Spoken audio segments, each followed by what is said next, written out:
तो आप वैसे कई कप्तानों का अंडर खेले, सौरव की, MS राहुल, अनिल भाई, इवन विराट के अंडर में भी, तो कौन सा कप्तान आप कहाँ पर सबसे ज़्यादा कंफर्टेबल रहे? मतलब देखिए, आपको लगा? इन सब में कप्तान तो आपने सबके नाम ले दिए, लेकिन इन सब में लीडर सिर्फ एक ही थे, वो थे अनिल कुंबले। राहुल द्रविड़, सौरव गांगुली, MS धोनी, विराट कोहली, लेकिन इन सब में लीडर सिर्फ एक ही था जिनसे मैंने बहुत कुछ सीखा। मैंने आज तक पब्लिकली कभी ये बात नहीं बोली कि मैंने हमेशा ये बोला कि कप्तान उतना ही अच्छा होता है जितनी अच्छी उनकी टीम होती है, लेकिन इन सब में कप्तानों के अलावा एक लीडर थे, वो अनिल कुंबले, की जिस तरीके से वो सेल्फलेस थे और जिस तरीके से वो ऑनेस्ट थे अपने प्रोफेशन को लेकर, जिस तरीके से उन्होंने ऑनेस्टी से कप्तानी करी है इस देश की, शायद अगर वो इस देश की ज़्यादा कप्तानी करते तो इंडियन क्रिकेट बिल्कुल डिफरेंट लेवल पे होती। और मैंने अपनी लीडरशिप स्किल, कैप्टनसी नहीं, लीडरशिप स्किल उनसे बहुत ज़्यादा सीखी है, बिकॉज मुझे लगता था कि जिस तरीके से उन्होंने जितने भी टेस्ट मैचेस में, 5 टेस्ट मैचेस उनकी कैप्टनसी में खेला, उनकी लीडरशिप में खेला, जिस तरीके से उन्होंने लीडरशिप करी है, वो उससे मैंने बहुत कुछ सीखा। तो प्रॉब्ली वो हिंदुस्तान के, एक अनफॉर्चुनेट चीज़ ये हुई है कि उन्होंने हिंदुस्तान की ज़्यादा कप्तानी नहीं करी। तो ऐसे में क्या आप पर्सनली मायूस हुए थे जिस अंदाज में जब इंडियन टीम के वो कोच बने और जिस तरह से हटाए गए? एब्सोल्युटली। अगर आप अपने देश के लेजेंड्स को, मुझे लगता है कि इस दुनिया में बैट्समैन जितने मर्जी रन बना लें, जितने मर्जी 100 बना लें, जितने मर्जी 1000 रन बना लें, हिंदुस्तान की हिस्ट्री में अब तक और आने वाले भी कितने सालों तक अगर कोई मैच विनर हुआ है, सबसे बड़ा मैच विनर तो वो अनिल कुंबले। अगर आप अपने लेजेंड्स को इस तरीके से ट्रीट करोगे तो आप, आई थिंक इससे बड़ा डिसग्रेस इंडियन क्रिकेट के लिए, इससे बड़ा डिसग्रेसफुल इवेंट इंडियन क्रिकेट में कभी भी नहीं था कि अगर आप अनिल कुंबले जैसे स्टेचर के आदमी को, जिस तरीके के वो इंसान है, जिस तरीके के वो सेल्फलेस ह्यूमन बीइंग है, जिस तरीके से वो ऑनेस्टी से अपनी क्रिकेट खेले हैं और जितने उन्होंने मैचेस जिताए हैं, उस टाइम पे आप रैंक टर्नर्स नहीं बनाते थे, जिस तरीके का उनका रिकॉर्ड है, अगर आप उनको इस तरीके से ट्रीट करते हो तो प्रॉब्ली आई थिंक BCCI इस, आई थिंक मेरे को लगता है कि ये BCCI की हार थी। BCCI को इसमें खुश नहीं होना चाहिए था, जो ऑफिशियल्स हैं उनको खुश नहीं होना चाहिए था। प्रॉब्ली उनकी सबसे बड़ी हार अगर आज तक की हिस्ट्री में इंडियन क्रिकेट की कुछ है तो वो अनिल कुंबले को जिस तरीके से उन्होंने ट्रीट किया। तो इतना ज़्यादा कप्तान को पावर देना, जैसे विराट को, मतलब ये किसी से छिपी नहीं है, ये सबको पता है कि विराट कोहली नहीं चाहते थे और उनके रवि शास्त्री, इतना ज़्यादा, आप भी कोलकाता KKR की कप्तानी आपने की IPL की टीम में, इतना ज़्यादा एक कप्तान को इतनी पावर देना कितना ठीक रहता है?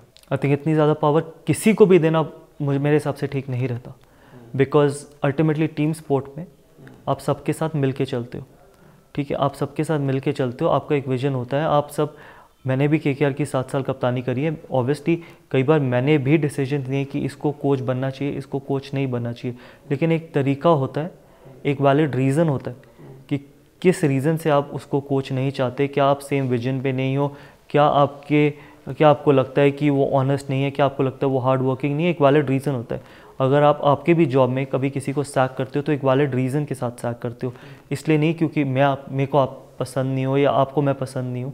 अल्टीमेटली कोई भी दुनिया में ऐसी चीज़ नहीं है जो ठीक नहीं हो सकती। अगर आपके डिफरेंसेस ऑफ ओपिनियन थे तो डिफरेंसेस ऑफ ओपिनियन तो घर में भी होते हैं, आप घर वालों को तो नहीं सैक करते या छोड़ते, तो डिफरेंसेस ऑफ ओपिनियन को आप सॉर्ट आउट करिए, बिकॉज अल्टीमेटली इंडियन क्रिकेट के लिए अनिल कुंबले बहुत ज़्यादा इंपॉर्टेंट थे इंडियन क्रिकेट के लिए, बिकॉज जो उनका विजन था जब वो खेलते भी थे, उनका अल्टीमेट विजन था कि इंडिया से बाहर किस तरीके से करता है, परफॉर्म करता है, वो उनका अल्टीमेट विजन था। आप अभी इंडिया से बाहर कुछ भी नहीं जीते, आप इंग्लैंड में हारे, आप साउथ अफ्रीका में हारे, इंडिया हमेशा ही स्ट्रॉन्ग थी। तो अनिल कुंबले जैसे इंसान का जो विजन था, आई थिंक मुझे लगता है कि इंडियन क्रिकेट जिस तरीके से उनको यूज़ कर सकती थी उस तरीके से उनको नहीं किया। तो ऐसे में क्या आपको हंसी आती है या अजीब सा लगता है? कई क्रिकेटर से पूछा कि जब ये क्लेम किया जाता है कि ये टीम, जो करंट टीम है, बेस्ट ओवरसीज टीम 15 सालों में, रवि शास्त्री ने क्लेम किया, तो हंसी से ज़्यादा कुछ भी नहीं आता, बिकॉज आई एम श्योर कि रवि शास्त्री को या तो रिकॉर्ड्स नहीं पता या वो पुरानी सीरीज़ नहीं उन्होंने देखी, बिकॉज हाँ वो कमेंटेटर रहे हैं। हाँ, कई बार ऐसा लगता है क्योंकि आप जब खुद कुछ नहीं जीते होते तो आपको ये लगता है कि जिस टीम के आप कोच बने वही सबसे अच्छी टीम है, बिकॉज आप खुद तो कुछ किया। एक शायद वहाँ पर ऑडी जो वो जीते थे, वो वर्ल्ड सीरीज़ वो जीते थे, वही जीते थे, उसके अलावा तो मुझे नहीं याद कि रवि शास्त्री इंडिया से बाहर कुछ भी जीते हैं, बिकॉज इंडिया से बाहर ना, आप न्यूजीलैंड में जब हम जीते लास्ट टाइम तो आप 40 साल बाद जीते थे, आई एम श्योर कि 40 साल पहले तो रवि शास्त्री इंडिया के लिए नहीं खेल रहे होंगे, ठीक है। ऑस्ट्रेलिया में आप पहली बार एक CB सीरीज़ जीते हो, ठीक है, ऑस्ट्रेलिया में आप कभी टेस्ट सीरीज़ नहीं जीते। आप इंग्लैंड में राहुल द्रविड़ के अंडर आपने ड्रॉ करी थी और जीती थी, सॉरी मैं उसका पार्ट था, जीती थी। उससे पहले मुझे नहीं पता रवि शास्त्री कभी पार्ट रहे हैं उस टीम का कि जिसमें वो जीते। तो जब आप खुद कभी नहीं जीतते तब आप ऐसी स्टेटमेंट्स देते हो, और जब आप ऐसी स्टेटमेंट्स देते हो तो आप ये कोशिश करते हो दुनिया को दिखाने की कि यार बाकी सबको आप डिग्रेड करते हो। तो ऐसी स्टेटमेंट्स ना, स्पेशली जब इंडियन टीम के आप कोच होते हो तो ये ऐसी स्टेटमेंट्स देनी नहीं बनती जब आप 4-1 हार के आए हो इंग्लैंड से। अगर आप 4-1 जीत के आते ना तब भी आपको हम्बल रहना चाहिए, और तब भी आपको ये नहीं कहना चाहिए, तब भी आपको ये कहना चाहिए कि this is a work still in progress. आप और बेटर करना चाहते हो, आप और बेटर इस टीम को बनाना चाहते हो। 4-1 हारने के बाद आप अगर ऐसी स्टेटमेंट दोगे तो लोग सिर्फ हंसेंगे ही आपके ऊपर, सीरियसली तो आपको कोई भी नहीं लेगा। गौतम, आप भी इस स्टेज से गुजरे होंगे, आई एम श्योर। उतने दिन आपने क्रिकेट खेला जब कप्तान या मैनेजमेंट या कोच आपको बैक नहीं करता है, जो स्टेज कई बार लोगों को लगता है कि भाई प्लेयर शायद उतना बड़ा हो जाता है। जैसे आप टेस्ट टीम की मैं बात कर रहा हूँ, अजिंक्य रहाणे का आप उदाहरण देख लीजिए, या फिर चेतेश्वर पुजारा का उदाहरण, या फिर आर अश्विन का भी देख लीजिए कुछ हद तक, या रविंद्र जडेजा का। आपके जो 4-5 कोर प्लेयर जो 1-2 साल पहले तक आपके सबसे तगड़े प्लेयर माने जाए इंडिया में या ओवरसीज, सडनली आपको लगता है कि एक के बाद एक ये खिलाड़ी धीरे धीरे अपनी पोजीशन को लेकर इनसिक्योर हुआ और उनका गेम बदला। पुजारा ने तो कुछ हद तक रिकवर कर लिया।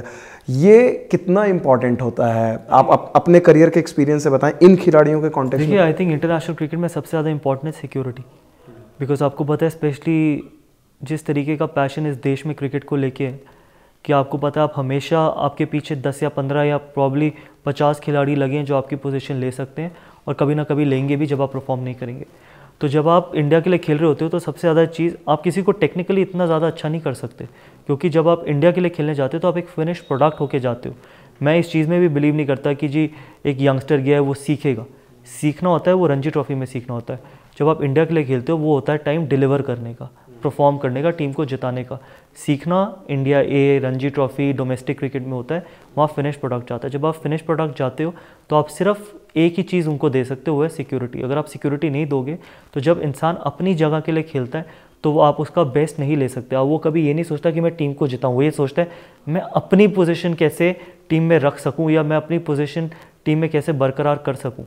जब वो ये सोच के खेलता है तो वो हमेशा रिस्ट्रिक्ट होकर खेलेगा, हमेशा एक शेल में रह के खेलेगा, और वो किसी भी टीम के लिए अच्छा नहीं है। सिक्योरिटी सबसे ज़्यादा इंपॉर्टेंट है, और सिक्योरिटी ठीक तरीके की। मैं ये नहीं कहता किसी को 50 चांसेस दे दो, लेकिन आप किसी को कम से कम 1 या 2 सीरीज़ दो, उसके बाद जज करो। आप किसी को 1 या 2 मैच के बाद नहीं जज करो। इनफैक्ट अगर जैसे आपने बोला अगर लड़के इनसिक्योर हैं तभी आपकी परफॉर्मेंस ऐसा शो भी कर रही है जब आप ओवरसीज़ जाते हैं। यही बात रोहित शर्मा ने भी कहा जब वो एशिया कप में गए, जब उनको कप्तानी मिली तो उन्होंने कहा कि मेरा पहला काम है इस टीम को सिक्योर करना, मैं चॉपिंग चेंजिंग नहीं करूंगा। उनका भी पर्सनल एक्सपीरियंस टेस्ट क्रिकेट में। तो Rohit Sharma as a leader आपने पहले भी you have been very fond of, आपने लिखा कि यारों के यार हैं, कप्तानी भी जब करते थे। रोहित शर्मा का टेस्ट करियर जिस तरह से गया, आपको लगता है कि मौके मिला, अभी उनको फिर से ऑस्ट्रेलिया में मौका मिला और कप्तान के तौर पर रोहित को आप कैसे? देखिए मैंने रोहित की इतनी ज़्यादा कैप्टनसी नहीं देखी, बिकॉज मैं रोहित की कैप्टनसी में कभी खेला नहीं हूँ। मुंबई इंडियंस के लिए अगेंस्ट खेला हूँ। तो अगेन देखो कप्तान बहुत लीडर के तौर मतलब लीडर के हिसाब से देखो उनकी परफॉर्मेंस तो बताती है, उनके रिकॉर्ड तो बताते हैं। 3 बार वो आईपीएल जीत चुके हैं, तो इससे ज़्यादा उनको क्या प्रूव करने के लिए रहेगी। अगर आप 3 आईपीएल जीत चुके हैं तो आपके में कुछ ना कुछ तो अच्छा होगा। लेकिन मैं एक चीज़ और मानता हूँ, मेरे हिसाब से अगर वर्ल्ड क्रिकेट में अभी वाइड बॉल क्रिकेट में कोई दुनिया का सबसे डेंजरस बैट्समैन है तो वो रोहित शर्मा है, और उनके आसपास कोई आता भी नहीं है, चाहे वो T20 क्रिकेट हो चाहे वो वनडे क्रिकेट हो, कोई भी नहीं वर्ल्ड क्रिकेट में। मैं सिर्फ इंडिया की बात नहीं कर रहा, वर्ल्ड क्रिकेट में।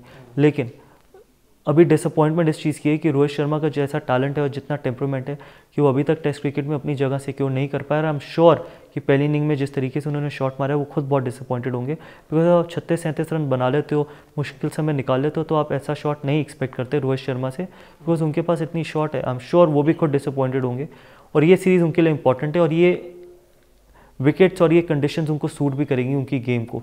तो आई होप कि वो डिलीवर करें, बिकॉज वो इंडियन क्रिकेट के लिए बहुत इंपॉर्टेंट है, टेस्ट क्रिकेट में भी। बिकॉज 5 और 6 नंबर पे आपको ऐसा प्लेयर चाहिए जो आपके लिए गेम चेंज करके दे सके, जो आपका इम्पैक्ट प्लेयर हो, और रोहित शर्मा है वो इम्पैक्ट प्लेयर कि जो एक सेशन में आपकी गेम पूरी बदल के दे सकते हैं।